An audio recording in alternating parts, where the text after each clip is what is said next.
Hi, and welcome to a new video from northern Norway. I'm not sure if you saw my last video. In my last video I told you that I'm going further northeast, and that's where I'm right now. I'm just outside the city of Vardø. Vardø is the most northern east city in Norway, and I guess there live around 2,000 people.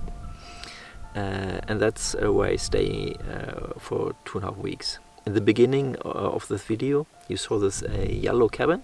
That's where I'm staying. This cabin belongs to an aunt of my wife, so that's my base, and from there I start all my excursions. For today I just thought I walk up here and further inside the country and see if I find some birds. Usually this is a really nice area for birds. It's not the best weather today. You see it's summer, but I have wool on me. It's roughly it's probably 10 degrees, and there's some dark clouds now, so there will be some rain, but the weather forecast said there will be a little bit rain, but some sun too, so I hope to get a little bit better light. There's also a lot of wind today. That's the reason why I'm hiding behind these rocks. I hope my mic didn't catch too much wind and the sound is good enough. But there are a lot of small birds here, all in these rocks. There are small holes where some of these small birds have their nest. In this area there are no trees. There are some bushes, but there are no higher trees, and most birds then have the nest on the ground or in some holes between some rocks. So, but anyway, now I'm going up and we'll see what we find. So if you're interested, just come with me.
Hi again. Now I've been here for a few hours and it's really challenging today. When I walked up I saw this two reindeers. They saw me too, so they walked away from me in the opposite direction. And do you hear the sound? That's the Arctic skua. Yes, the reindeers walked away, so I lost them out of sight. And after that it was raining. I got quite wet and I met my wife. We walked down to her abandoned cabin under the roof and waited for the rain to stop. It took around 30-35 minutes until the rain stopped. And after that my wife were looking for cloudberries, and I walked up to see if I find some bird life. There were a few birds, and mostly the Arctic skua. The Arctic skua was in the air and on the ground, but it was a little bit challenging to do some photography today. The light conditions was okay. Sometimes it was a little bit rain, but the light was okay. There was the sun was mostly behind the clouds, so I never get a harsh light. But the wind was so strong that it was really difficult to hold the camera still. And also for the videos I wasn't able to do any decent videos because the wind is so strong, and even with my external microphone the sound quality is quite poor. That's the reason why I'm now with the other abandoned cabin, sitting in a shadow of wind, so that I can do this video without destroying the sound. Now I'm just, I think I will go do a small round again, see if I find some more birds, and then I will walk down back to the cabin. So we will see what I find.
Okay, finally I found me this spot with less wind, so I can do my last video before I going back to the cabin. This trip was a little bit challenging. It was a little bit challenging to do this video because of the conditions. The wind was so strong that the sound qualities of the videos are quite bad, and also still images wasn't so easy to take because the wind was so too strong, and I always checked with the camera. It wasn't easy to hold the camera still. And then on the other hand, the weather conditions were, it was raining sometimes, and then the sun came out, and there was a really harsh light, which is also not so good for photography. So it was a little bit challenging today, but anyway, I'm happy just to be out and enjoying the nature. I saw different kind of birds. One of the birds was, in Norwegian we call it Trevor, which is the Arctic skua, and I saw the sundew, which is in English you call it ringed plover, and the other bird is steinvender, ruddy turnstone. The ruddy turnstone is a really nice bird. The feathers, the pattern of the feathers is really nice. I really like this bird. And in the beginning of the trip I saw these two reindeers too, so I'm happy with this trip and really enjoyed to be out. And now I see there are some, the sun comes out, but I also see there are some really dark clouds, so it will soon be raining again, and I think I just have to get back home to the cabin. So thanks for watching. I hope you like it. Please, leave a comment or hit the like button, or you may even subscribe my channel. So thanks for watching, and see you again.